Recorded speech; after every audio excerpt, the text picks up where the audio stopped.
When you're mixing drinks in hot weather, start by pouring in cold water and add ice cubes. Then drain out the water before adding the other ingredients. How's that for a secret recipe? Maybe it's worth a little intel in return. Please. I've known that little trick for a good 10 years at least. You'll have to offer something a little more substantial if you're serious about trading. I know there's no one else in the tavern right now, but do you two really need to talk so loudly?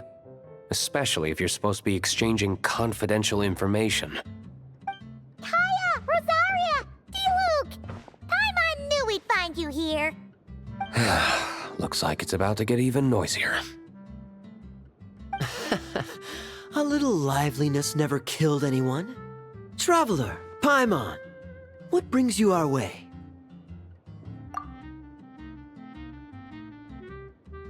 Please allow me to once again express my sincere condolences regarding your late father and the incident with Eric. We make absolutely no excuse for his crimes. I hope you will give some serious consideration to the question I asked you before I left, though I'm sure you're tired of hearing me ask by now. The Knights of Favonius will always welcome you. From the look on your face, I'm guessing the Grand Master is still refusing to drop it? He nags like an old man. It's hardly surprising. Huh? Drop what? What's this about? Nothing, really. Before leaving on the expedition, VARKA came here to chat with me over a drink. I failed to avoid him. He, asked me if I'd consider rejoining the Knights of Favonius, and I declined. He expressed his regret about everything that happened, and asked me to reconsider. That's all there is to it. Yeah, right! Sounds like you skipped a lot of details. There's clearly more to it. Whatever details I chose to omit are in the past. Dragging them back up now serves no purpose. You say that now, but back then, you couldn't let it go. You and the Knights of Favonius were constantly at odds. I wasn't seeing the full picture. I've had a lot of time to reflect since then, but my answer remains unchanged. I'm not rejoining the Knights of Favonius. Both the Grandmaster and the acting Grandmaster are too upright and honorable. I can't see the shadows that lurk beneath them due to the size of the organization they lead. They need someone on the outside to keep watch vigilantly. If I had a Mora for every time I've heard you repeat that argument. I actually don't disagree with the first part of what you said, but don't you think someone can keep tabs on things from the inside? When you join an organization, you're bound by its rules, no matter how free it may seem on the surface. You think so? Never mind the Knights. Have you honestly ever been bound by the rules of the Church? Good question. Have you considered that maybe that's why I chose to join the Church and not the Knights to begin with? Are they arguing or not? It's kind of hard to tell. Oh, kind of like the contingencies Jean was talking about. The more ways they have to protect their home, the better. Huh? Traveler?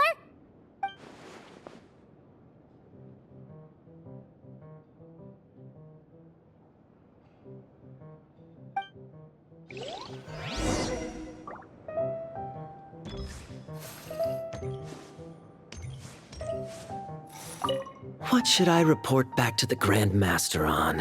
Let me think. Public order inside the city? Monster activity in the wild? Oh, and a review of the latest vintages. I think I'll leave it at that. My reply won't be a long one, as usual. I'm sure VARKA won't be surprised.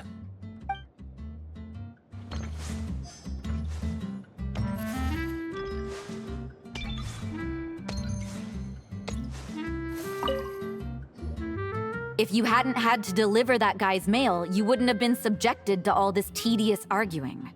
When I write back, I'll tell him to quit making trouble for other people. It's no trouble. Lowen did most of the work. We just volunteered to do the last leg of the journey. Mostly so we could come say hello. So you see what's really going on here? All three of us fell for that old rascal's scheme far too readily. Huh? Scheme? What do you mean? Was Varka lying in his letters then? No. While I'm sure Varka knows full well that DILUC would never agree to rejoin the Knights, I believe the sentiments he expressed were genuine, as was his offer to welcome DILUC back. There are people like Kaeya and I, and then there are those who are true champions of justice to the core. Those people are the most susceptible to being driven to extremes by great upheaval. It's happened in Mondstadt before. Not only that, but it happened to a Knight of Boreas. That'll really hit home for Varka. And that's why his nagging is even more persistent than usual. Yeah. So no one's told you this before? The lineage of the Knights of Boreas had nearly been extinguished twice in history. The first was at its inception. The second was the case I was alluding to. Oh! Wasn't Jean telling us about this? Wait. And then we got caught up talking about the expedition, and we never got around to the second time. I happened to hear about it from Varka once when he was drinking and started yammering on. The second crisis in the Knights of Boreas lineage. It was 500 years ago. Although the Knights of Boreas are meant to be intermediaries between humans and wolves, in practice, very few of them have been truly recognized by Lupus Boreas over the past millennium. Of those who have, the best known are the first Knight of Boreas, Ravenwood, the wolf pup Rostam, and Varka himself. But 500 years ago, there was one who earned the respect of Boreas even before gaining the title. He was a disciple of Rostam. They thought he would become the mightiest Knight of Boreas who ever lived. He was the perfect knight. Righteous, principled. His name was Roland, the bloodstained knight. Yikes! Bloodstained Knight? That sounds a little ominous. Well, apparently his original title was the White Knight. But he lost countless comrades during the Abyssal Calamity 500 years ago, including his tutor and mentor, Rostam. The endless bloodshed stained his sword and armor a crimson as deep as black, transforming the White Knight into the Bloodstained Knight. After that, he threw himself completely into battling monsters, leaving Mondstadt and the Knights of Favonius behind. To this day, no one knows his final whereabouts. It's hard to say whether the loss of an important figure in his life is what drove him to the point of obsession, or whether he was already too far gone to save. But had he known that the Knights of Favonius would always welcome him back, perhaps things would have turned out differently. So if you want my opinion, the reason why Varka keeps asking DILUC to rejoin, despite knowing that he'll never say yes, is to let him know you're not alone. After all these years, he's still as persistent as ever. Just like how he used to be with me. Huh. Turns out Varka's a lot more thoughtful than he lets on. Paimon had the wrong idea about him. Anyway, there's still something about this whole Boreas business that Paimon isn't really getting. Wasn't Andreas a god in Mondstadt thousands of years in the past?